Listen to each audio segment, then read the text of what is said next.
Rich ass bitch from the west side, only said a bitch like me and his dream. Really thought he was gonna get some. Nigga, please get on knees. I got these hoes mad as hell. I miss the Louis with Sheen.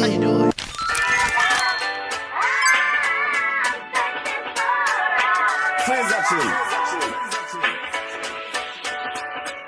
The way we move.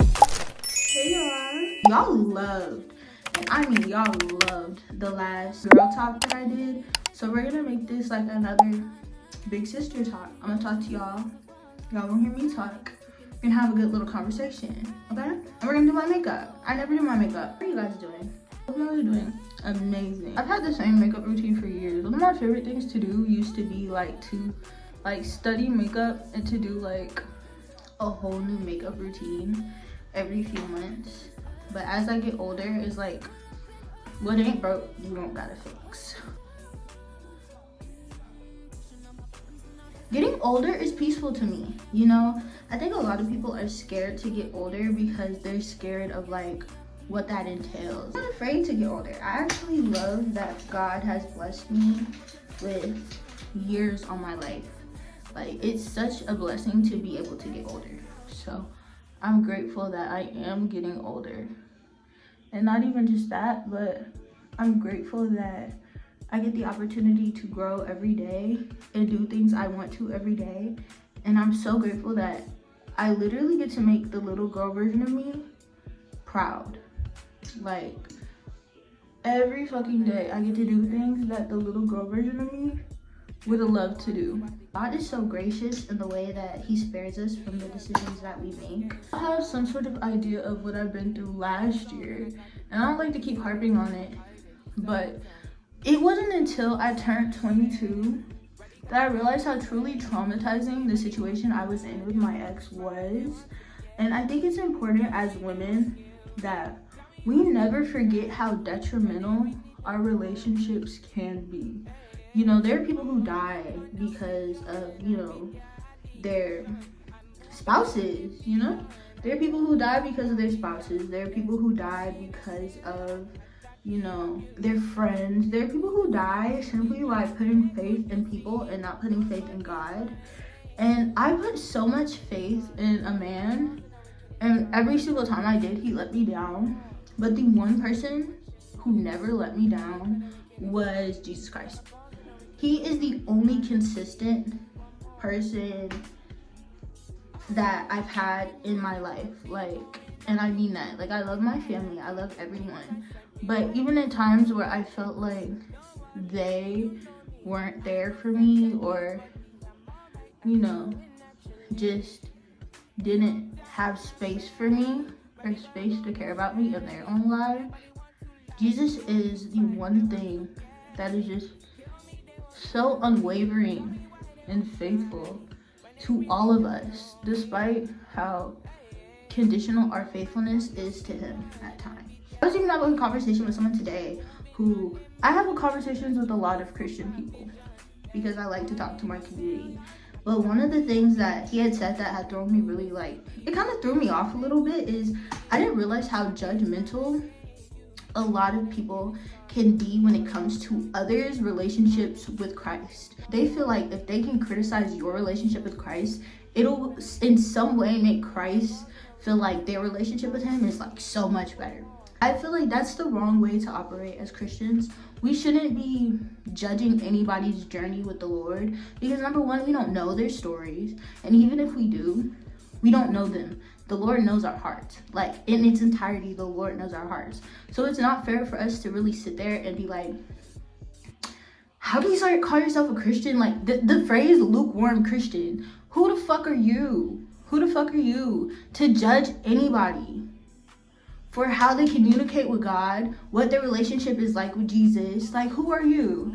I feel like sometimes as humans, we get too lost in the sauce. We get way too lost in the sauce. I don't judge anybody in their relationship with Christ, right? The only time in which I'll ever judge anybody in their relationship with Christ is if they tell me one thing, but they're showing me another, right? If you're telling me that you're a Christ-centered man and, you know, you believe this, and that, and then you're showing me a completely different thing. Like, there are a lot of men, and this is how I got caught up in my last relationship, ladies. There are a lot of men who know that you are a God-fearing woman, so they think they know that the only way that a good man can get to a God-fearing woman is through the Lord. So what they'll do is they'll try to lie and manipulate the situation and make it seem like they're closer to God than they actually are. Mind you, knowing you're not going to judge them because you're a good Christian woman, you don't judge nobody. Knowing you're not going to judge them for the way that they come to you, they're going to be like, oh, yeah, like, God says we're not supposed to be perfect, but I do believe in this. One thing is, you can definitely see people's character through their consistency in their actions. If that man is telling you he's a man of God, but he's out at the club every Saturday, that nigga is lying. And it's not a judgment, it's just putting the puzzle pieces together. I don't sit here and judge nobody, but if you tell me one thing and you show me another thing, bitch, yes, I am gonna judge you. Like, what the fuck? I'm gonna look at you crazy. And I feel like some people mistake and confuse judgment with discernment. No, I'm not judging you, I'm discerning your character, because what you're telling me and what you're showing me are two different things. That's the only time that I'll ever really be questioning people's relationship with the Lord, because how do you respect God but lie on his name? It's okay, you could be who you are, you could be a flawed individual and just be honest about it. Nothing's wrong with being flawed. Nothing's wrong with having problems. Nothing is wrong with that. It's okay to be a human. But I feel like some people don't want to be seen for their human nature. They rather be seen for the God complex that they assign themselves. And that is so unsafe when it comes to relationships, because you're not being honest. And I feel like us lying and trying to make ourselves seem like we are better than we actually are, especially in the dating world, is deception. Why are you lying? Why are you being deceptive? I always tell people, give people the space to be honest with you. That way, when they lie, they know it's their fault. I always give people the space to tell me who they are from the get-go. You don't have to lie to me. Number one, because I'm not the bitch that's gonna believe it. And I'll just be real, I'm not the bitch that's gonna believe the lies. Why are you lying on your character like I'm not eventually going to find out who the fuck you are? Like, that does not make any sense to me. If you already know that you're telling me a lie about who you are, you can only keep up a facade for so long. And I mean that, like, people can only lie to you for so long because it takes effort to be a liar. You gotta not only lie about one thing, but you gotta lie about everything so that the lie you told that one time makes sense in its totality. The Lord always tells us, especially in the Bible, like, you will know people by their fruit. People can't tell you anything when you see that the fruit that they're producing is not what they're telling you. Like, you can't tell me shit if I can already see it for myself. Watching this podcast, it was this guy who, he's a master narcissist. Like, he's a recovered narcissist, he says.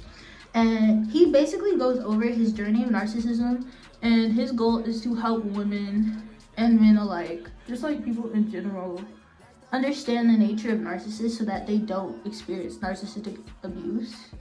And he's like very honest. Like, he's a narcissist, but he's very honest about their patterns and the things that they do and the way that they come to people.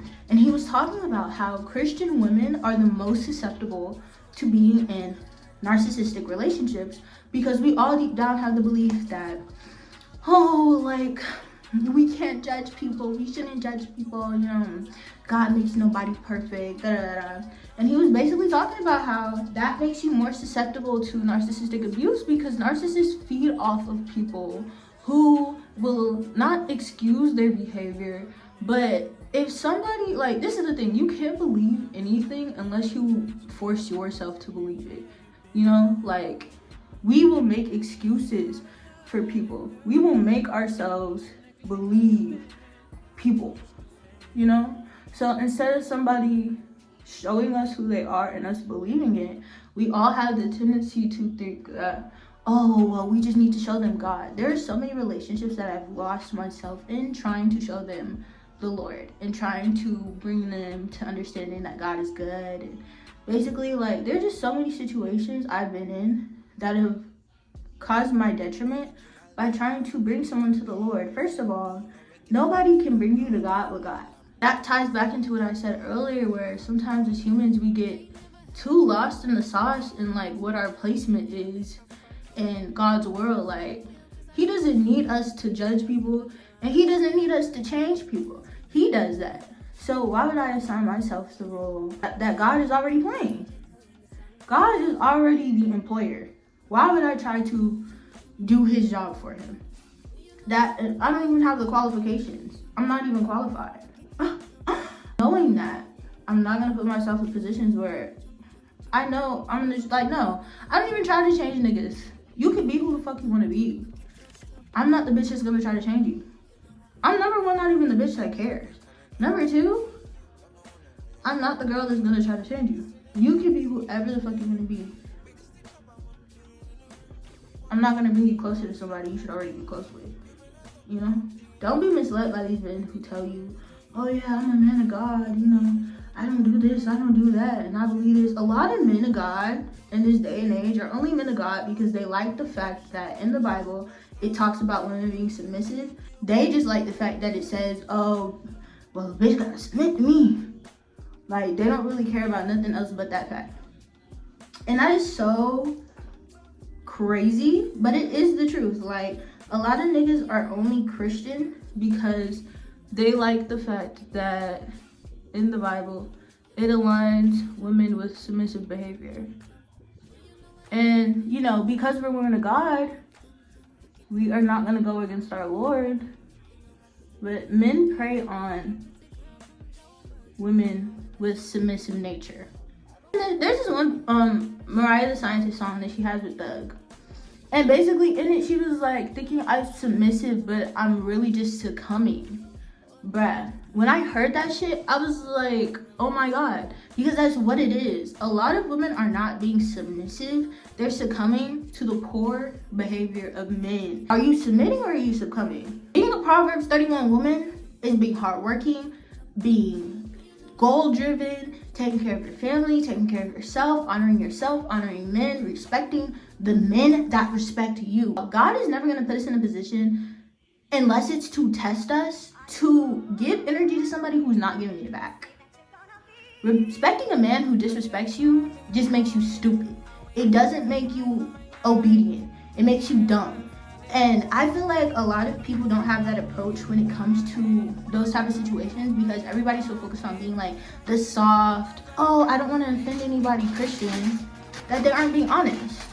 To submit to somebody, okay, whatever. To submit to somebody who is causing you harm, to submit to somebody who clearly doesn't give a fuck about you, that's not obedience. That's stupidity. Especially because in the Bible, the Lord says to guard your heart above all else, for everything you do flows from it. So why are you doing that? When you're over here judging people and you're over here making people feel less of themselves because of the way that they experience their own Christianity, you're not doing your job. You're over here as an employee. People don't realize that. Like, being a Christian, being a follower of Christ, you put here as an employee. You have a task to do. Not just for yourself, but for others. You're an employee.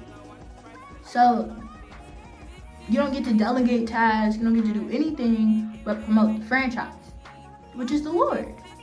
Being a woman, you have to protect your energy at all times. You have to protect your energy at all costs. People who reach out to you when they want to, cut them off. Because when you reach out to them and you need them, they ain't there, cut them off. You have to stop being afraid of telling people to stop fucking with you. You really stand in your energy and you own who you are and you don't let anybody just treat you any kind of way. The tables turn, honey, and they turn fast. They turn something crazy. This is the base without anything on it. One thing about me, I know how to slay a base. The way that I keep my makeup from looking cakey and the way that I keep my makeup from just looking like too much in a way is by going light on the powder. This is a good powder too. Don't get me wrong. Morphe, I love their brushes. I love their brushes. I love their powders. Other than their brushes and powders, I haven't really used anything else from them. Boo! Gotcha, bitch. Don't give a fuck. Okay, let me not cuss at this point. Stop caring so much about what people think about you when God knows you and He loves you. And He loves you to the capacity that humans are not even capable of loving you. I don't know if the bigger ones have the black lids, but I miss the black lids on the Morphe powders. I know I still look a little crazy right now, but it's gonna fix. You're getting older. The more you care about what people have to say about you, the more you care about how other people feel about you, the more you hold yourself back. Come on, stop caring so much. You'll be okay. I promise. I promise. I wouldn't tell you this if it wasn't true. You would be a-okay by not caring. What the fuck? What the fuck people think about you? I'm not gonna die. And at the end of the day, a lot of people don't even like themselves. So fuck if they like you, bitch. Oh, really? If you ever catch me caring about what the next bitch thinks about me, I swear to God, that'd be my last day on earth. Because what do you mean? No, we're not doing that. Oh, says it. The VT Riddle Shop Lip Plumper. This one is for the beginners. I'm not a beginner when it comes to lip plumper. I love a lip plumper. I considered getting lip filler, and the only reason why I didn't is because I know I don't need it. But this, I tried for a second. If I like it, I'll get another one. My favorite lip plumper, honestly, is the Polite Society lip plumper. Just because I feel like that one is just like, that one not only plumps your lips, the tint of it was so perfect, I didn't need to put anything else over it. Like, this is just a clear plumper, which there's no issue with that. It's on my tongue. I have a high pain tolerance, so I love lip plumpers. But the other key to make your lips look even more plump when you put on a lip plumper is to overline with the lip plumper. Try it and tell me how you like it. This, oh my god, it's flavored too, man. This is like, it's a shade and it's like a lip balm, but really it's like, I don't know, I use it as like a lip gloss. I don't put a lot though, because I don't like color on my lips. There we go. Rich ass bitch from the west side, only said a bitch like me and his dream. Really thought he was gonna get some. Nigga, please get down, knees. I got these hoes mad as hell. I miss the Louis with Sheen. Ain't no stressing about no nigga. These niggas worry about me. Kitty good. This is where I'm fat.